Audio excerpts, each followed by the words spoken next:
जो अब हम बात करेंगे एक साइंटिस्ट की जिनका नाम है जॉन डाल्टन, ठीक है ना।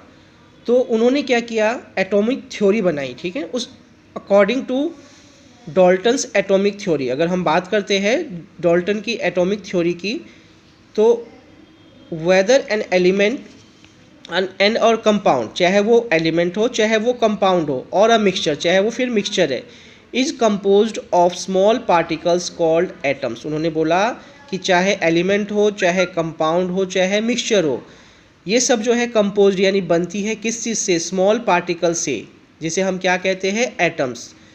The postulates of this theory में स्टेटेड एज फॉलोज। उन्होंने कुछ बातें रखी अपने सिद्धांत के अकॉर्डिंग, वो क्या चीज़ें थी, उसको हम क्या कहते हैं, postulates of Dalton atomic theory. अब ये क्या क्या है, देखो ध्यान से। फर्स्ट उसने ये बात बोली, all matter is made of very tiny particles. जितने भी मैटर होते हैं पदार्थ को बोलते मैटर, ठीक है ना। तो जितने भी मैटर होते हैं वो क्या, वेरी टाइनी पार्टिकल्स यानी बहुत ही छोटे छोटे पार्टिकल से मिलकर बने होते हैं, जिसे हम कहते हैं एटम्स। फिर नेक्स्ट उसने बोला, atoms are indivisible.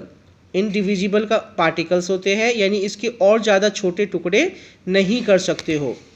While which can not be created और destroyed in a chemical reaction. और ये हमने पहले ही पढ़ लिया था लॉ में कि इसको ना तो हम क्रिएट कर सकते हैं और ना ही डिस्ट्रॉयड कर सकते किसी भी केमिकल रिएक्शन में। फर्स्ट हमने पढ़ा बहुत ही टाइनी पार्टिकल से बने होते हैं एटम्स। सेकंड हमने ये पढ़ा कि ये क्या होता है, इंडिविजिबल पार्टिकल्स होते हैं, इसके और छोटे छोटे टुकड़े हम नहीं कर सकते हैं।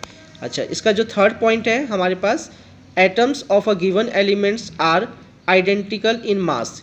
किसी भी एलिमेंट के जो एटम्स होते हैं, जैसे मैंने आयरन लिया, तो आयरन्स के जितने भी एटम्स होंगे उनके जो एटम्स होंगे उनका जो मास होगा, यानी किसी एलिमेंट के एटम का जो मास होगा वो सारे के सारे कैसे होंगे, आइडेंटिकल होंगे। और उनकी जो प्रॉपर्टीज़ है, केमिकल प्रॉपर्टीज़, वो भी क्या होगी, आइडेंटिकल यानी सेम होगी। ध्यान रखना, किसी भी एलिमेंट के जितने भी एलिमेंट्स होंगे उनका जो मास होगा वो आइडेंटिकल होगा यानी इक्वल होगा, और उसकी जो केमिकल प्रॉपर्टीज़ है वो भी क्या होगी, सेम होगी।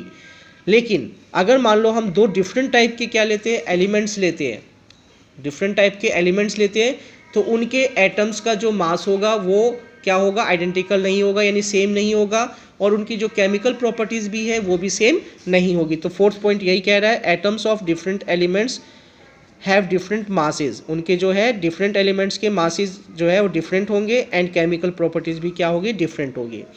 नेक्स्ट है fifth point, atoms combine in the ratio of small whole numbers to the compound. जब भी कंपाउंड्स बनता है, कंपाउंड्स क्या होता है, कंपाउंड्स जो है जब दो एलिमेंट्स को या दो से ज़्यादा एलिमेंट्स को एक फिक्स रेशियो के अंदर मिलाया जाता है तो उसे हम कंपाउंड कहते हैं।